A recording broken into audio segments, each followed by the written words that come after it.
चपरासी कहता है जब तक बॉस कवि नहीं था ये कवि ठीक था।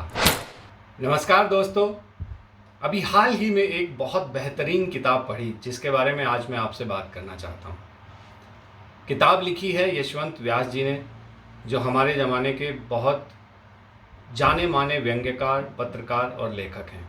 और किताब है कवि की मनोहर कहानियाँ। इसमें उन्होंने लगभग 49 तरह के कवियों को उकेरा है, उनके चित्रों को उकेरा है और कवि के मेटाफर को इस्तेमाल करते हुए उन्होंने आज के हालात पर, राजनीति पर, समाज पर तरह तरह के व्यंग्य किए हैं। किताब में 49 के 49 वाक़ये ऐसे हैं जिनसे आप इत्तेफाक रख सकते हैं। अगर आप आज के आसपास के माहौल पर नज़र रखे हुए हैं तो आप समझ जाएंगे कि वो क्या कहना चाहते हैं। लेकिन उससे पहले वो ये भी चेता देते हैं कि किस तरह के कवि की वो बात कर रहे हैं। तो वो कवर पर ही हमें बताते हैं कि एक होते हैं सच्चे कवि, एक होते हैं पक्के कवि। सच्चे कवि दुनिया के सबसे सुंदर मनुष्य हैं।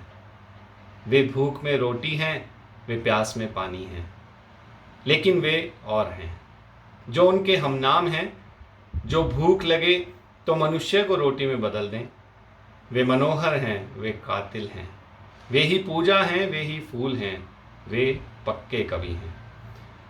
फूटी आँख विवेक की, लखे न संत असंत, जाके संग 10-20 हैं, ताको नाम महंत।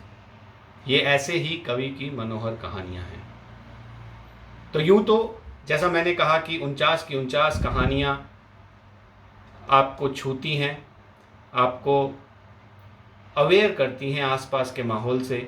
लेकिन एक कवि के साथ साथ एक कॉरपोरेट में मुलाजिम होने के नाते कुछ एक कहानियाँ मुझे और ज़्यादा करीब लगी।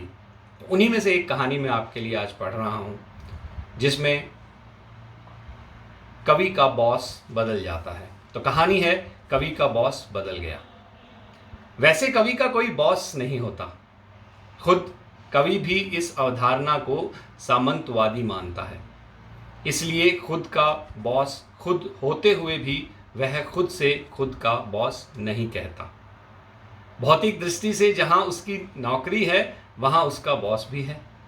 दार्शनिक दृष्टि से कवि तो कभी नौकरी करता नहीं, बस वह व्यवस्था का संताप है जिसे वह सह रहा है। भौतिक दृष्टि से वो तनख्वाह भी लेता है। दार्शनिक दृष्टि से वो यहाँ व्यवस्था बदलने के लिए प्रकट हुआ है। इसीलिए तनख्वाह तो स्वयं उसी की श्रम शक्ति की खुरचन मात्र है। बॉस ने भीतर बुलाया। बॉस के रूम में कवि कर्मचारी हो गया। बॉस के रूम में कवि कर्मचारी हो गया। कर्मचारी ने पुराने बॉस की यादें सहेज कर नए बॉस को पेश कर दी। यह क्या, बॉस भी पहुंचा हुआ कवि निकला। बॉस ने कविता सुनाई, कर्मचारी ने वाह वाह की, बॉस खुश हुआ। कर्मचारी बाहर आ गया। बाहर आते ही फिर कवि हो गया। कवि ने सारी फाइलें रोक दी। कवि अब बदले हुए रेट पर फाइलें निपटाता है। चपरासी कहता है जब तक बॉस कवि नहीं था ये कवि ठीक था। तो आप पढ़िए कवि की मनोहर कहानियाँ। इसी तरीके की आपको तरह तरह की कहानियाँ सुनाई देंगी, दिखाई देंगी। बहुत बहुत शुक्रिया।